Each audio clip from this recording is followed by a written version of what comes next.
I'm Kit Cassingham with Live in Focused Energy. When I was 4 or 5 years old, for some reason I was looking out of the window at night after I was supposed to be asleep, and I saw a big white rat. I scurried into the living room to tell my father about that. He told me there was no white rat, get back to bed. Well, I went back to the window. And after several iterations of, there's a big white rat, no there's not, go to bed, he finally said, all right, if I take you to the backyard and show you there's no white rat, will you then go to bed and go to sleep? Yes, I will.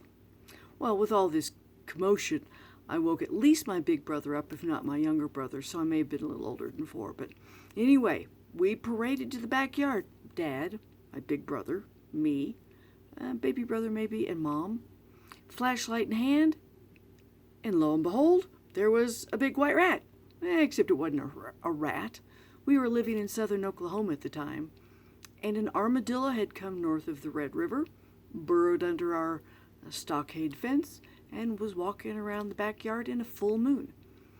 For a child who doesn't know what an armadillo or a rat looks like, it was an understandable excitement, concern, mystery at the very least. I don't remember what happened to that poor armadillo, but I was shown that there was no white rat.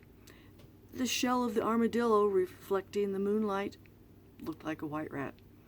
It makes great story in my family. I've been given several little armadillo toys to commemorate my adventures in the backyard. But the lesson I've gotten from that is to not be afraid of the things I see or hear about.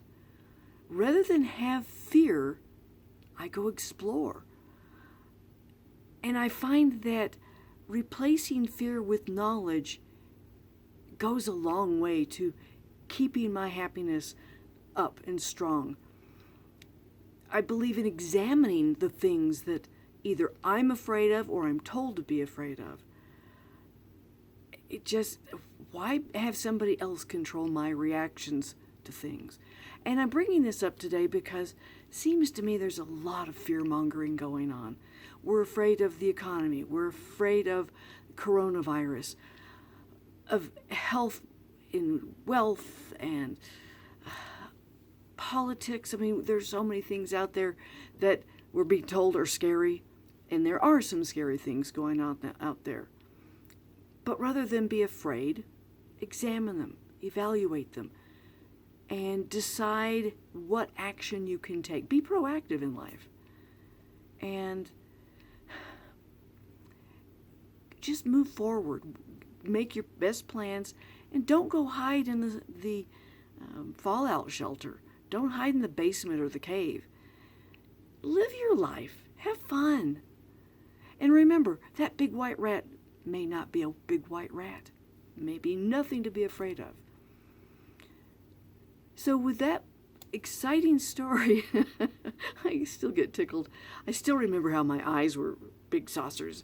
Dad, there's a big white rat. But anyway, a lot of the things we're afraid of, we don't need to be afraid of. Fear doesn't help us take care of it. I guess that's part of my bottom line. Fear often puts us to inaction, and action overcomes fear. And you find when you turn the flashlight on it or look at it, it's not so scary. Or there's some good actions you can put in place or take.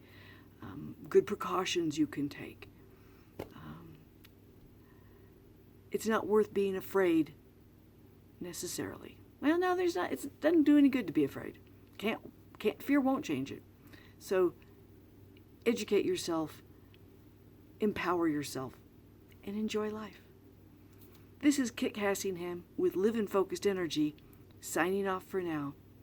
And if you're not watching this on my website, liveinfocusedenergy.com, please pop over there and leave a comment to this video and the article.